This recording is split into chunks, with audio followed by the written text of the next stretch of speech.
when you're bringing in someone like Bun B, and that's what I'm talking about, you're bringing in someone like Bun B as a professor to teach this course with you at Rice. How did you sell that, or did you have to? I didn't think it was my responsibility to sell it, right? That Rice brought me here to do a certain type of work, so they needed to trust me to do it, right? And so, I had taught the course a couple of times prior to Bun, and it wasn't completely satisfying because they were getting my perspective, but they weren't getting an opportunity to really explore this from the inside. So I had a PhD student, Andrea Matthews, who was interning at Rap-A-Lot. And so I asked her to be in touch, right? That we needed to do this course differently. We needed to do it in a way that really centered the culture, right? That brought the culture on campus in a significant way. And so I asked about Bun B. And initially, he was a little resistant for good reason, for everything you just named, right? There were certain things that Rice was known for, but its appreciation for Black culture was not one of them, right? So he had every reason to be suspicious. So we had a couple of phone call conversations, and he agreed to guest lecture in the class. And so we had an opportunity in my office to just talk, and it was clear to me that moving forward, I would be doing myself, my students, and Houston a disservice if we didn't bring him in a fuller way, not just a guest lecture, but to co-teach the course. So my center, the Center for Engaged Research and Collaborative Learning, offered Bun a position as a distinguished lecturer, and we co-taught the course. We shared the responsibilities fully. Season 2 of Gentlemen's History Hour is sponsored by HughRepublic.com, HUERepublic.com. Go to HughRepublic.com and get the latest colors to rep your hue. Gentlemen's History Hour, Season 2. Ladies and gentlemen, welcome to Gentlemen's History Hour, GHH. This is Gentlemen's History Hour sessions. We like to do sessions where we get the history of certain gentlemen, certain women, and today we have the pleasure of talking to an esteemed scholar, extensive resume of work. I'll just touch on some of the points, and he can correct me. He can add on if I left anything out that he wants included. We have scholar, professor, Dr. Anthony Pinn. How you doing, brother? I'm doing well. Thanks for the invite. All right. Before we get into this conversation, I just want to give the people some of your history. You're a native of Buffalo, New York. Is that correct? That's right. All right. That's right. So starting in Buffalo, New York, making your way down in Houston, being a professor at this private institution, this Ivy League institution that we know as Rice University here in Houston, starting your trek at Rice 2003, 2004, professor of humanities and professor of religion. And like I said, feel free to chime in if I leave anything out. You were the first Black endowed chair.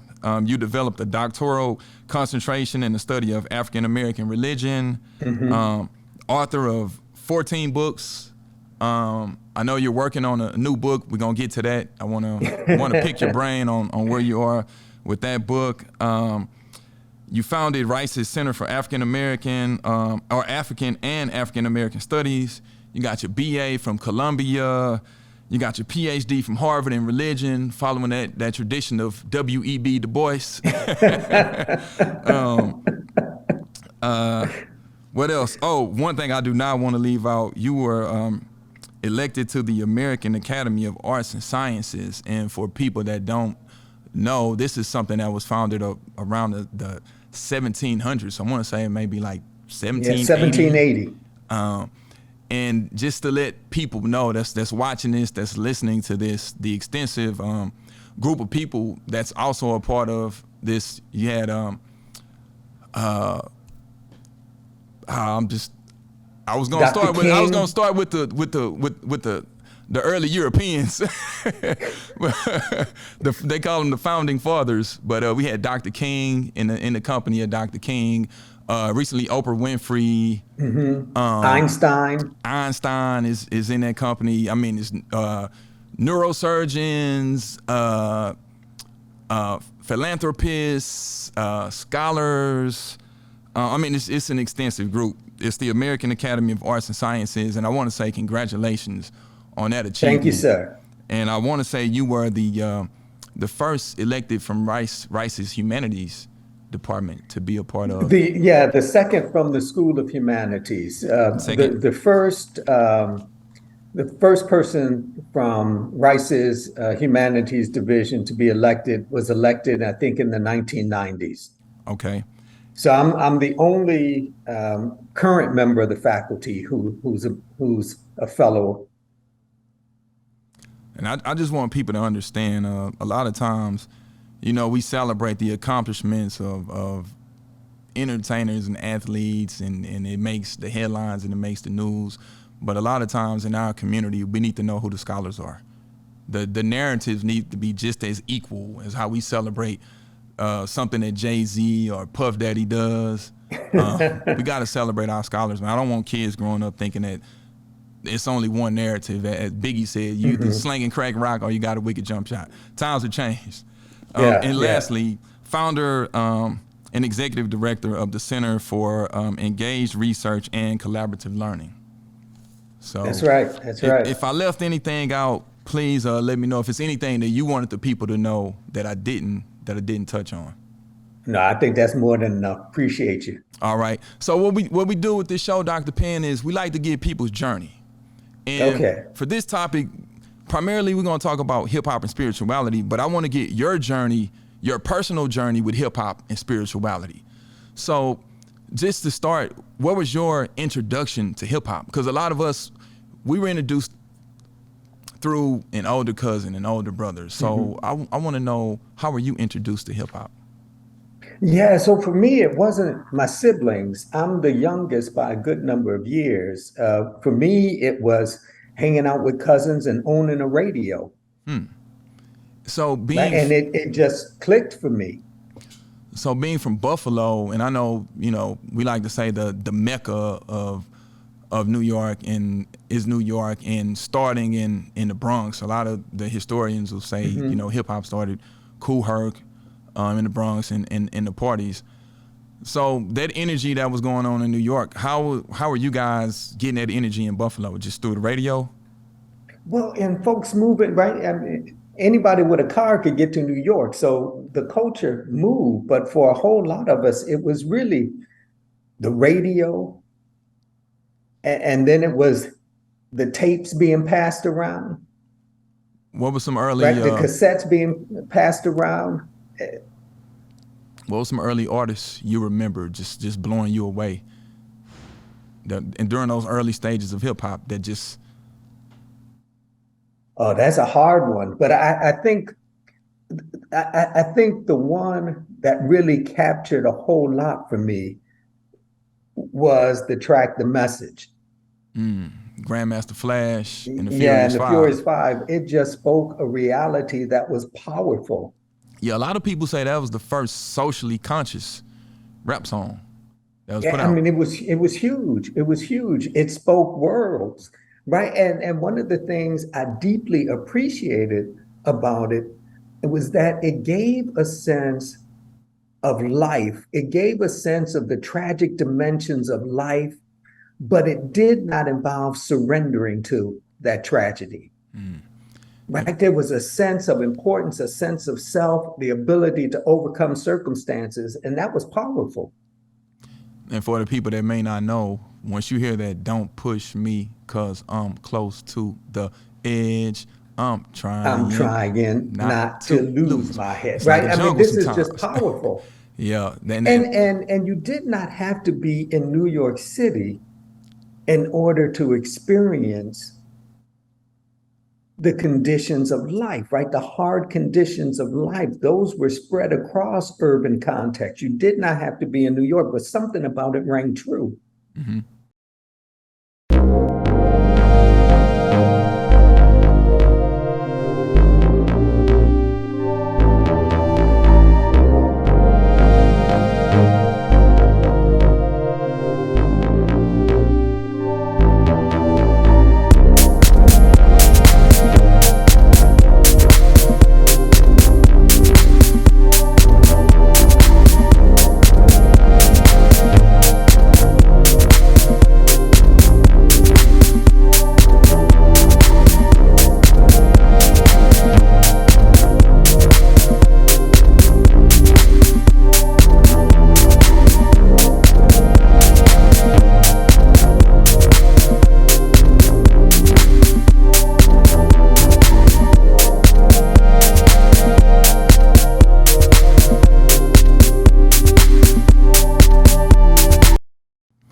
let me ask you this.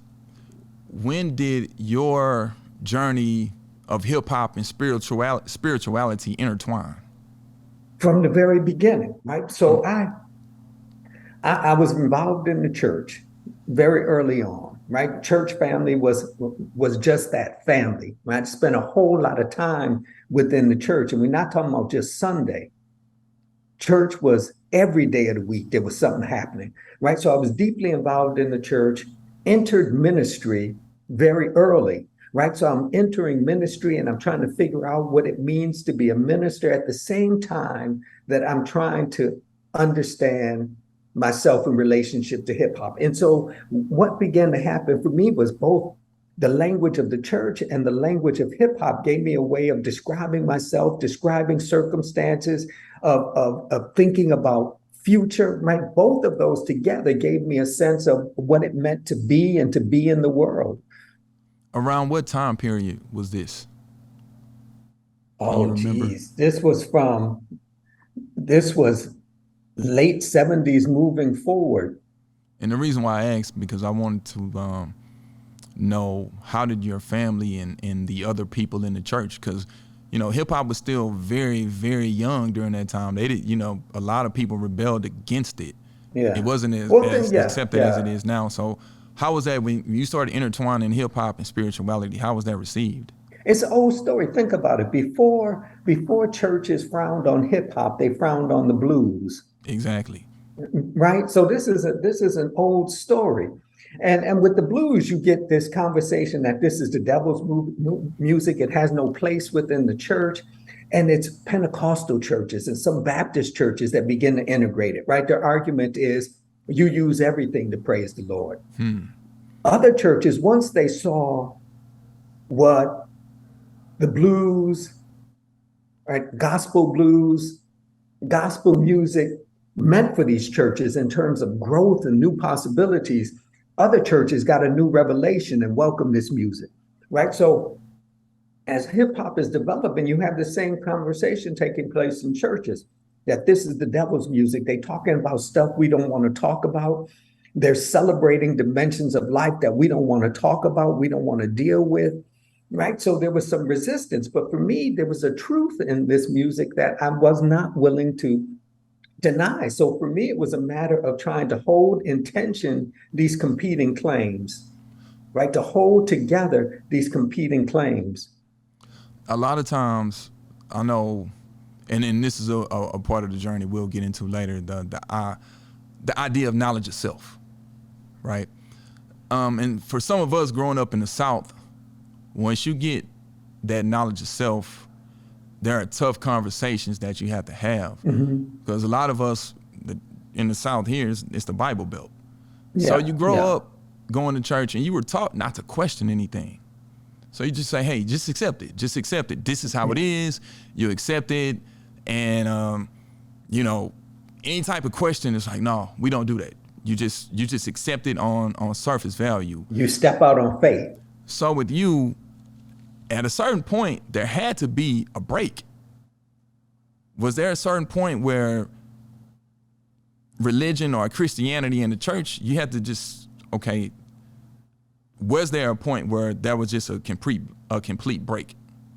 Oh, sure enough. And so it started for me when I left Buffalo and moved to New York City to go to college, right? I had grown up in a church that was really evangelical, right? That was Bible-based, God-fearing, trying to get to heaven and avoid hell kind of church. The work songs, the spirituals.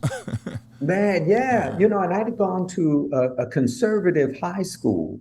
It was a Southern Baptist high school that was a feeder program for institutions like Bob Jones University, Liberty Baptist, right? So thinking was not encouraged. It was, this is what the Bible says, we believe it, and we move on it.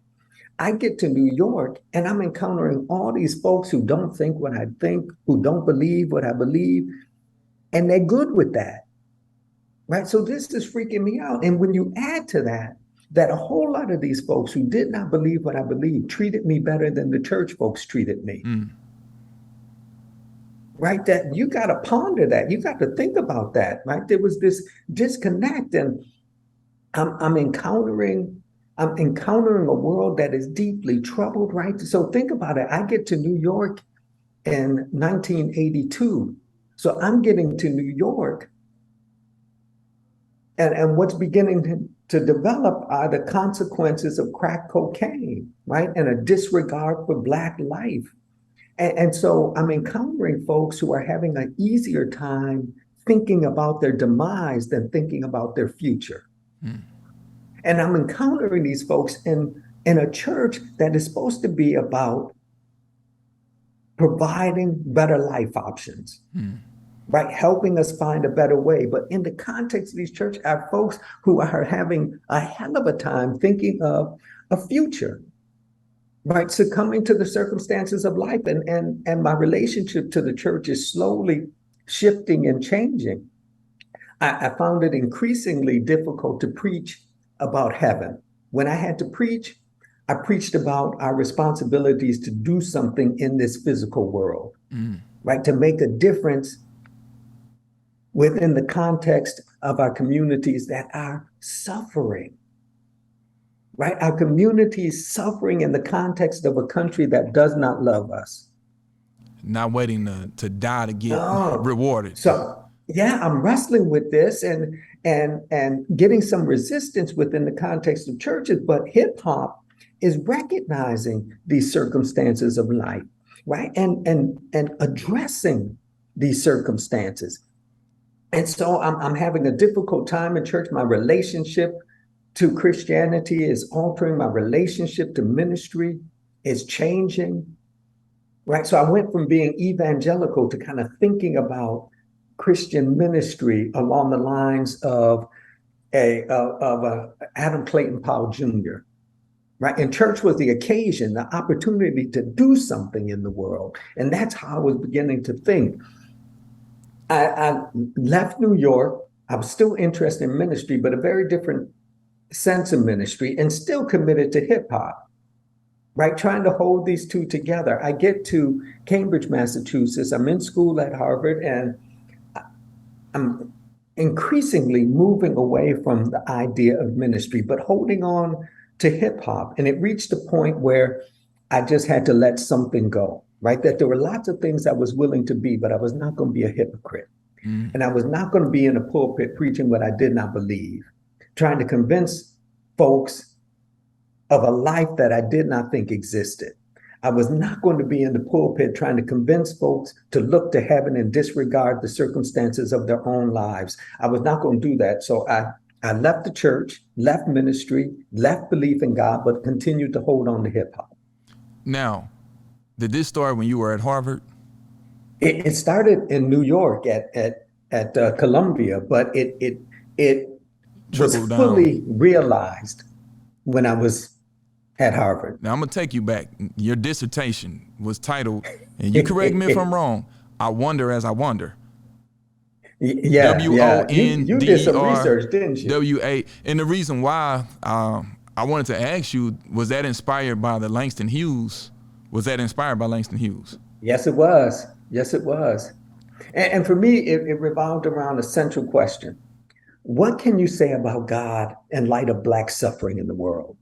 Right? What kind of claims can you make about God in light of Black suffering in the world? And the answer for me was, you can't. That the circumstances of our lives suggest that there is no God. There's just us trying to do the best we can in the context of a world that does not love us. Man, I'm ready to start reciting some of these hip hop references that, because as you talk, I'm just thinking of how hip hop has addressed some of the stuff that we're talking about in this conversation through the lyrics. Just really, just what you said made me think about this Wu-Tang song. He said, we don't believe in heaven because we're living in hell. What do you believe in, heaven or hell? We don't believe in heaven because it was I want to say maybe Raekwon, only built for Cuban links. So all my hip hop aficionados, I correct me if I'm wrong in the comments. So Harvard, and then you're there, you're writing this dissertation. So at this point, you kind of know where you're gonna go with this. How's the family and friends receiving this as you start making this journey toward knowledge of self and really understanding who you are and who you want to be? Are you getting some pushback? Not from my blood family, right? That folks they're like, okay, this is just Tony. He's going to do what he's going to do. I didn't get a whole lot of pushback from folks that I once thought were friends. Some of those folks couldn't deal with me anymore, but I was good with that. That was fine because I had to live in light of my truth, right? I had to live in a way that demonstrated integrity. And if folks couldn't get with that, they couldn't get with that. I was fine with that. So as you're there at Harvard, now you're coming into your own. You know exactly what your path is. Is it safe to say you're done with the ministry? Oh, yeah, I was done. I surrendered my ordination and that was it for me. Okay. So once that's done and you're heavy into the books, I mean, you're there, what you're majoring in, in religion. So how did that affect you being in school in your major and going and the ideologies that you're exploring while you're there? You see, and that wasn't a problem for me because although I did not have personal belief any longer, it was still clear that religion was a cultural force, right? That religion shaped how people thought, how people spoke, and how people behaved. And I wanted to understand that. And so I left the church, but I did not leave the study of religion. I left ministry, but I did not leave my interest in the academy, right? I was going to be a professor because I had more questions than I had answers. And I wanted to be in an environment where questions were valued. So once you graduate, you get your PhD from Harvard. What happens after that on this journey? Yeah, I took my first job at McAllister College in St. Paul, Minnesota, right? Prince territory, St. Paul, Minneapolis. I'm still wrestling with these things, right? And now I had an opportunity not to simply appreciate hip hop personally, right? And hip hop, you mentioned my dissertation. Hip hop influences and informs that first book, right? How I think about religion is influenced and informed by the language, the grammar, the posture towards the world that hip hop offers, right? So it's deeply influenced by that. Once I get to Minnesota and I'm teaching, it's no longer just personal. I can bring it into the classroom. So I'm teaching a course on religion and popular culture, and a third of that course is on hip hop. So was that something that you brought, or did that exist before you got there? Oh, you created no, it did the not course exist. that you wanted. I created that course because I thought hip hop is a cultural force to be reckoned with. Like religion, it shapes how people communicate, what they think, and how they behave. And we ought to understand it. It deserves serious attention. And for me, I thought I was doing students a disservice if I did not give them an opportunity to formally and fully interrogate a culture that they loved. Now, how did you go from Minnesota to Texas? Well, I was at McAllister College doing my thing, right? And I was happy. The winters were brutal, but I was happy. And I got a phone call from the religion department, the chair of the religion department at Rice, asking me to come and visit. And when he initially asked, I said no, because I was on sabbatical, which was time away from the classroom. That during that year of sabbatical, all I had to do, my only obligation was to do my research. And I was not going to give that up to go teach at a place I didn't know anything about. So I told him, no, that's not going to work. And so we found another semester for me to come and visit. And so I get there, and I'm thrown initially because I arrived and I'd only encountered Houston once before. It was on a fundraising trip for McAllister College, and they had me there in a suit in July. Hot as hell. Man, I had never encountered that kind of heat before, and they got me walking around Rice Village in a suit in July. Humid So, you know, and hot.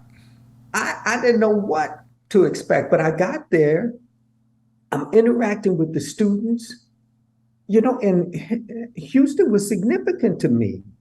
And it was significant for a variety of reasons. One being, although I'd only had that one experience in July, I knew UGK, I knew the Ghetto Boys, right? Hip I knew hop. Swisher House, Yeah, Houston hip right? hop. Yeah, I knew Rap A Lot Yeah. Records.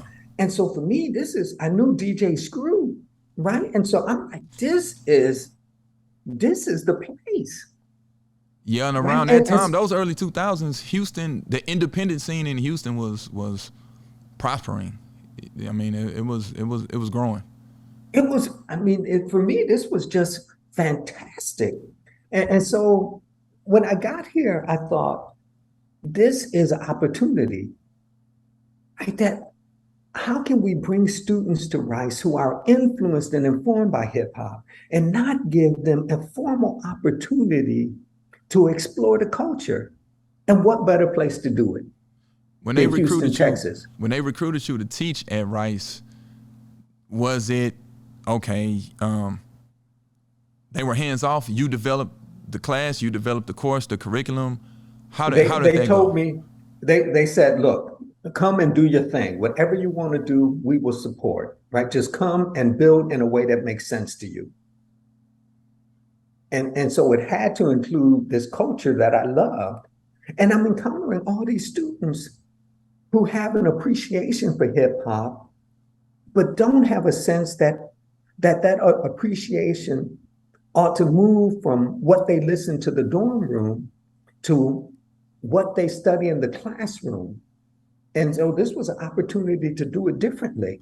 Yeah, especially at Rice, because here, as residents of Houston, Rice was just looked at as this lily white Ivy League private institution. We didn't associate hip hop with Rice here in the city. You know, we knew about the HBCUs, we knew about Texas Southern, and not too far you had Prairie View and the rich and the culture that was going on there.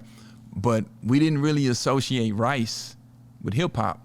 So you're there, you're bringing this course here, and now you have to find someone that could connect with what you're doing, that's also in the industry, that's hands-on with hip hop. It's a guy born in native of Port Arthur, Texas, kind of adopted, you know, by Houston. It's a part of a group called UGK, which if you listen to some early UGK, that's a hard sell to a university like Rice. So when you're bringing in someone like Bun B, and that's what I'm talking about, you're bringing in someone like Bun B as a professor to teach this course with you at Rice. How did you sell that, or did you have to? I didn't think it was my responsibility to sell it, right? That Rice brought me here to do a certain type of work, so they needed to trust me to do it, right? And so, you know, I had taught the course a couple of times prior to Bun, and it wasn't completely satisfying because they were getting my perspective, but they weren't getting an opportunity to really explore this from the inside. So I had a PhD student, Andrea Matthews, who was interning at Rap A Lot. And so I asked her to be in touch, right? That we needed to do this course differently. We needed to do it in a way that really centered the culture, right? That brought the culture on campus in a significant way. And so I asked about Bun B. And initially, he was a little resistant for good reason, for everything you just named, right? There were certain things that Rice was known for, but its appreciation for Black culture was not one of them, right? So he had every reason to be suspicious. So we had a couple of phone call conversations, and he agreed to guest lecture in the class. And so we had an opportunity in my office to just talk, and it was clear to me that moving forward, I would be doing myself, my students, and Houston a disservice if we didn't bring him in a fuller way, not just a guest lecture, but to co-teach the course. So my center, the Center for Engaged Research and Collaborative Learning, offered Bun a position as a distinguished lecturer. and we co-taught the course. We shared the responsibilities fully. Live all the way live, I bet you never knew that Houston, we in the house. So where we from, Houston. This is Flash Gordon Parks. You're listening to Soul One, peaceofmind.com.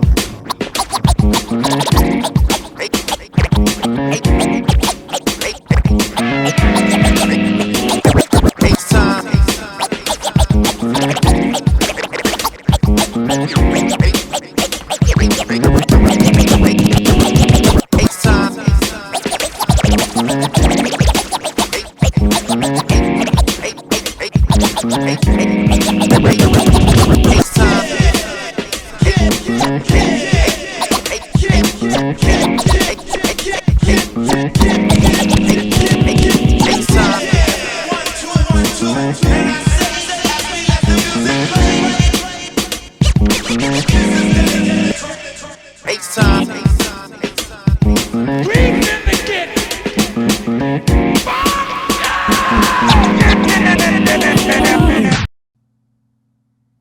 And see, that's something. Oh, go ahead. Yeah, and I'm, for some folks, of course, they were like, they Googled him and they're nervous. But my attitude was, look, respect the culture and trust me. But one thing about Bun B and you choosing Bun B is one of the most evolved rappers.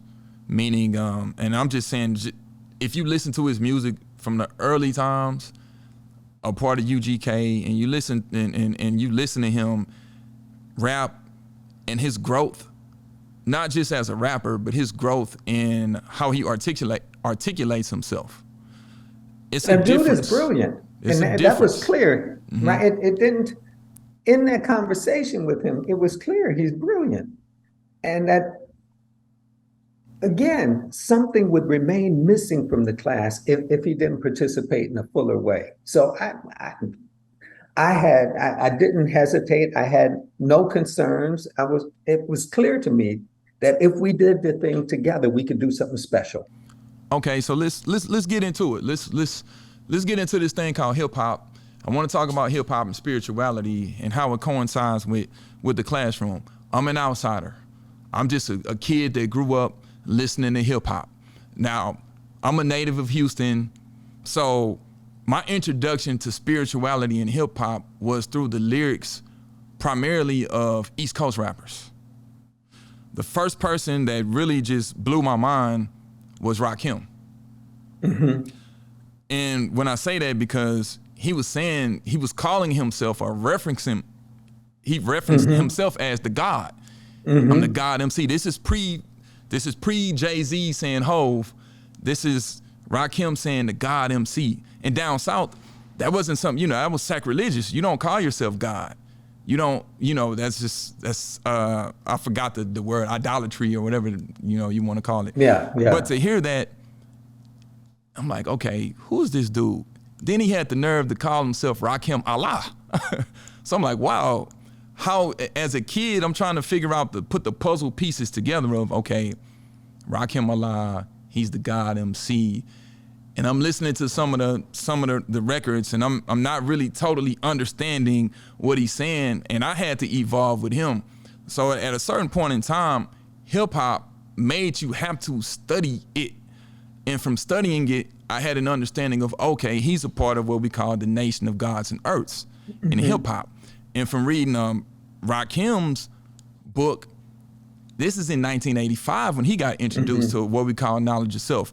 And just to give people context, the nation of gods and earths, a lot of our favorite influential rappers reference the nation of gods and earths in their music, in their lyrics. This is something that was founded by Clarence 13X. He was a member of the Nation of Islam. For whatever reason, he got kicked out of the Nation of Islam, but he still wanted to take those teachings and give it to the community. Now, he started with trying to teach the adults, and the adults were kind of rejecting it, of course. So he got the babies, the young. So was the youth driven, just like hip hop. So hip hop, the babies of hip hop embraced the nation of gods and earths. to me, it wasn't as disciplined as the Nation of Islam. He was a product of the Nation of Islam, but in the Nation of Gods and Earths, it wasn't as conservative. If I would say conservative, meaning you didn't have to the discipline of how the nation is structured. It wasn't a lot of structure. You could still drink your 40. You could still be on the block. You could still do what you want to do as long as you got your lessons. And the lessons of the 120 to 120 to 120, the whole 360. You had the supreme alphabet. You had the supreme, what we call the supreme mathematics. And this is when we get into this coded language of hip hop. A lot of people, they were listening to the music, not really understanding what Rakim was saying. Rakim Allah, Allah, A-L-L-A-H. He was arm, leg, arm, head, saying, I am body, I'm God body. I A alike, B alike, C alike. Then you get into, of course, and I'm skipping over it because it was a big influence. You had Wise Intelligent and those guys. Wu-Tang was probably the next. They were almost even more heavy with the teachings of the Nation of Gods and Earths as Rakim. I mean, Rakim still presented himself as a righteous brother. Wu-Tang was like the street brothers bringing that into hip hop.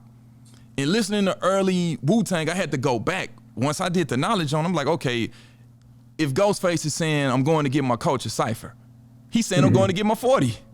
That's the supreme mathematics, the numbers. One of what they say, from knowledge to born, from the 1 to 10. And I don't want to bog down because that can be a whole nother episode within itself. But I'm just giving people context, and a lot of people that are into hip hop that listen to it not really understanding and not really knowing, because sometimes we have the courses in academia on hip hop, and some people that are in hip hop need those courses as well to understand what it is that they practice and what they profess in the lyrics. But I want to talk to you about being in New York and the influence of the Nation of Gods and Earths, and was that introduced into the classroom? And how was that engagement in introducing the spirituality of hip hop to the students there at Rice? Yeah, so in the course we break it down this way. We look at the relationship between hip hop and Christianity, the hip hop and Islam, hip hop and disbelief. Right, so those who are just critical of religion, don't want anything to do with it, and then we raise the question, does hip hop constitute a new religion? Right, so the course is broken down into those elements, and initially students have to wrap their minds around this. Why are we talking about hip hop and religion, right? How do these two even go together? And for me, it's simple. If you look at the way religion has functioned in Black communities, it has been about the business of making life meaningful, right? It wrestles with the fundamental questions of human existence. Who are we? What are we? When are we? Why are we? What does hip hop do? It works to make life meaningful. It's wrestling with those same fundamental questions of life. And sometimes it does it in relationship to these traditions. Sometimes it does it in opposition to these traditions. Other times it warps and changes these traditions in such a way that makes them unrecognizable, right? What is the relationship between Tupac's Black Jesus and the Jesus who I grew up seeing on the stained glass windows in Buffalo? Yeah, hip hop has had this Jesus, this Christ Messiah complex. I remember Nas was God's son. Of course, Tupac on his album cover. Yeah. Well, think about Jay-Z. You're in the presence of a king. Scratch that. You're in the presence of a God. Yeah, and Jay-Z was around during that time, so I know he was influenced by the Nation of Gods and Earths. Yeah. These guys were influenced. Or you get someone like KRS-One who argues, look, you can think about these artists as gods. Why? Take the Bible. God creates a world with words. What do these artists do? They create worlds with words. Isn't that a divine act? Yeah, and even when you talk about the questioning, I can remember, and I'll just just some lyrics of things in spirituality and hip hop. Biggie on the first album, Ready to Die. And you start talking about the power of words and the vibration that you put out. Unfortunately, he did, pass away. But he had a song, the last song on Ready to Die was called Suicidal Thoughts. And one of the first lines was, when I die, fuck it, I want to go to hell, because I'm a piece of shit. It ain't hard to fucking tell. It don't make sense going to heaven with the goody goodies. I'm a kid listening to that. I'm scared. Because like, whoa, you're not supposed to say that. He's saying that it's suicidal thoughts. He's saying that on record. If I think of, I can go to 1991 and listening to Gangstar and Guru saying, I was raised like a Muslim, praying to the East. In 1991, we don't, if you're growing up in a Christian household, you don't understand that. You don't understand, okay, raised like a Muslim, praying to the East. What does that mean? Q-Tip, A Tribe Called Quest, saying, I praise the Lord of the worlds that's unseen. Respect me for that and let me do my thing. So now he's saying, okay, I'm bringing Orthodox Islam into it. Then you get a guy like a Mos Def, who's an Orthodox Muslim, and he influences a guy like Lupe Fiasco. So then Lupe comes out and says, hey, when I heard Mos Def, Black on Both Sides, and he's speaking Arabic at the beginning, I'm a Muslim kid. Yeah. Wow, now I have a place in hip hop because I hear that. There are Muslims in hip hop, Orthodox, and they're not afraid to let you know that they are Muslim. So now you get, you'll get a Q-Tip from A Tribe Called Quest, then you'll get a Mos Def, and then that can produce a Lupe Fiasco.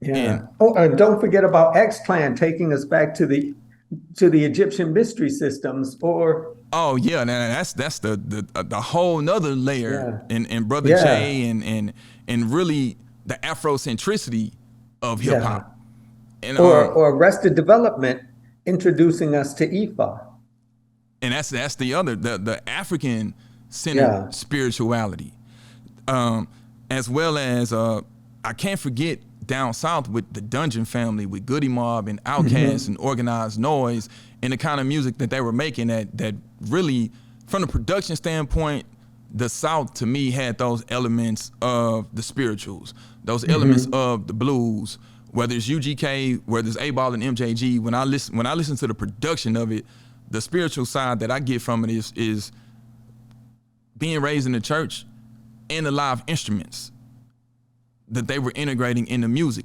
And a lot of the lyrics to me was, and I'm just saying from the South, it was rebellious, but it was redemption. I did this, but I want to be redeemed for it. I did this, but I want redemption for it. Whereas on the East Coast, it may have been more, okay, knowledge of self. They had their own terminology. And I can't forget about the Nation of Islam and the influence that Public Enemy, Chuck D and Public Enemy had. Just listening to Public Enemy and having the snippets of Minister Farrakhan on there. Yeah, Farrakhan's a prophet, and I think you ought to listen to him, right? Yeah. And then that having an influence on Ice Cube. Ice Cube starting with NWA, leaving NWA, going to the East Coast to get with the production team, the Bomb Squad, that was producing for Public Enemy. And now he's being politicized. Now he's more conscious of what he's doing, and now he's integrating and showing the NOI. And I'll say the NOI, the Nation of Islam. So now we're talking about those times, KRS-One. Now we're moving along in this journey, and I gotta ask you, spirituality in hip hop today, does it still exist? Has it been co-opted? If you're teaching this course today, it still exists. It still exists, right? You can't listen to Kendrick Lamar, for example, and think it doesn't exist. True. Right, and so Kendrick Lamar is introducing us to a different understanding of the Christian faith, is introducing us to the Hebrew Israelites, right? This still exists. Why? Because the circumstances of life continue to force us to ask these questions. Who are we? What are we? When are we? Why are we? Oh, you know what? I guess let me rephrase that. Was there a moment with you teaching this course where you felt that there was a disconnect in hip hop and spirituality, or you felt like it's always been there? No, I mean, I think these relationships evolve. So I don't think it's ever been missing, but I think the way it gets expressed has been altered. And one reason being, right, in the same way that churches were slow to appreciate gospel, they were slow to appreciate hip hop, but they recognized that a decrease in their memberships, right? There was a population they weren't reaching because they were answering the questions that young folks weren't even asking. And so they had a different revelation and have tried to incorporate hip hop, right? So it seems to me you get these two evolving things. You get Black religion in the context of Black communities and hip hop. They're evolving, they're responding to new populations, but both have always, right? They have been present, but that relationship has altered and has changed. Yeah, and I don't want to leave Christianity out of the conversation, because I would consider DMX as probably one of the most popular Christian rappers. At least those prayers. Yeah. So before we wrap it up, we've been using the word hip hop, and we understand it, and I always have to be mindful that there are people that's going to watch this and they're going to just hear the word hip hop. And in modern times, we associate hip hop with just rap. When people say hip hop, when you hear it on TV, what they really mean is someone's gonna rap. The MC and the DJ. The context of when we say hip hop and the elements of hip hop, the original 4 elements, of course KRS can add probably about 15 more if you ask him, but at its origin, it's the DJ, the MC, the graffiti artist, the b-boy or the breaker or the dancer.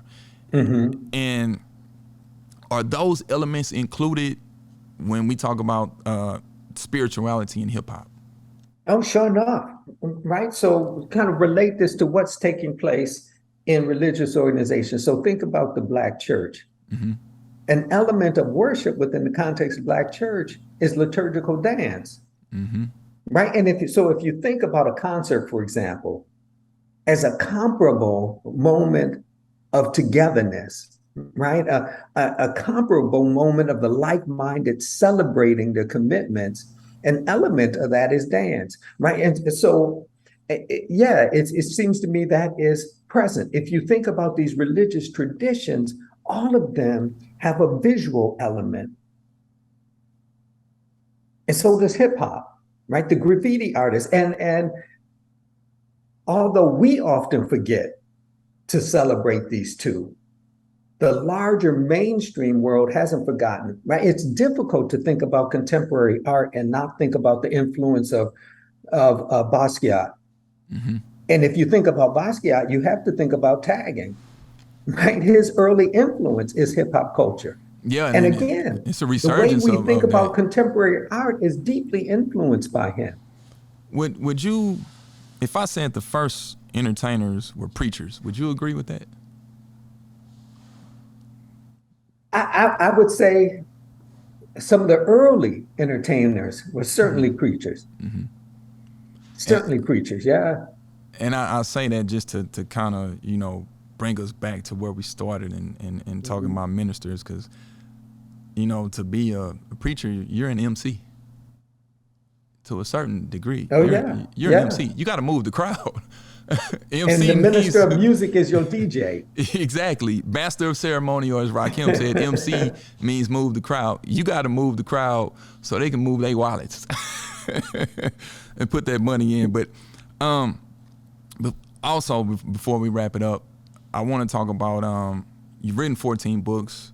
You're working on a new book. Can you give us just a sneak peek of what you've been working on? Yeah, I've finished it. It's with the press now. And it looks at the way in which hip hop culture discusses death and dying. Mm.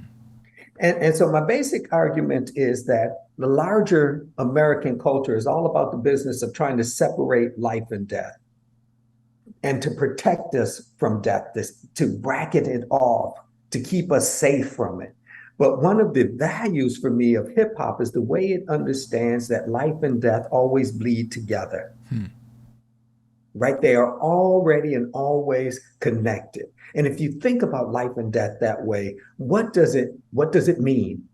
Right? What are the consequences of that sort of thinking? And how does that get expressed? So the book tries to wrestle with some of those questions. Yeah, and right now in hip hop, death is very prominent with a lot of young rappers. I mean, it seems like now more than ever, you cut on social media, you hear some rapper that's being killed violently. Just recently, a producer, artist, PNB Rock. You hear guys like Young Dolph, guys from Dallas like Mo3. These guys are, that spiritual side. But that's the American way, isn't it? I mean, that's the American way. This is a country that is built upon misery and murder. Oh yeah, it's founded on So that. this is the American way of life. The question becomes, who is targeted for death? And Black and brown people are overwhelmingly targeted for death.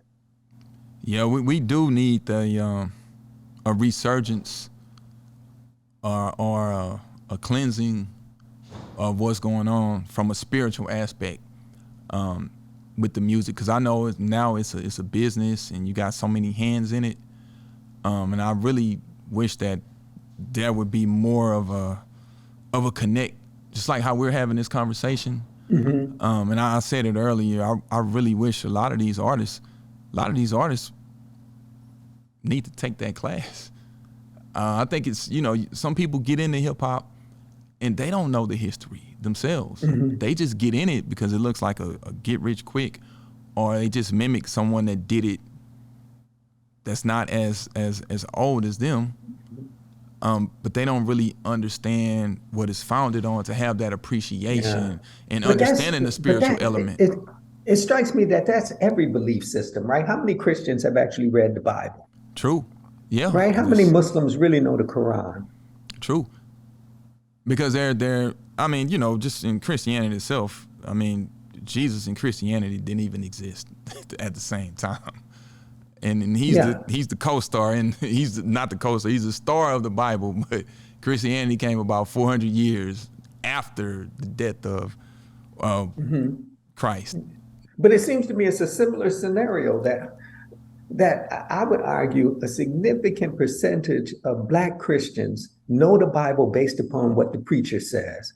A whole lot of folks who are hip hop fans know what hip hop is about based upon what the MC tells them. Exactly. Yep. Chuck D says it's our CNN for a reason. Yeah. And we can, this is a conversation. We're going to have a part two, man. I hope you enjoyed this conversation. Oh, yeah. I really enjoyed this conversation to be able to dialogue. And I want to say I appreciate everything that you're doing.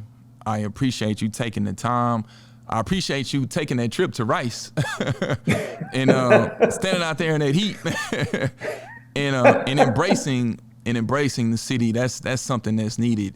Because we're at it's my home now. We're at a point where hip hop and academia they can't ignore it anymore. Hip hop is going to be taught in the classrooms. Look at what's happening. Think about Mark Anthony Neal and Ninth Wonder at Duke, right? Duke, This is. It cannot be denied. Yeah, and then I just want people to listen to this and to learn how spirituality and hip hop, and even when we talk about the rebellious side, there have been people that's been given something and they interpret it different. If we talk about spirituality, Denmark Vesey read the same Bible that somebody else read. Nat Turner read that same Bible. He interpreted it totally different. Same with hip hop. Different people get it and it becomes this speech of rebellion. It's not just a speech of consumerism or a speech of capitalism.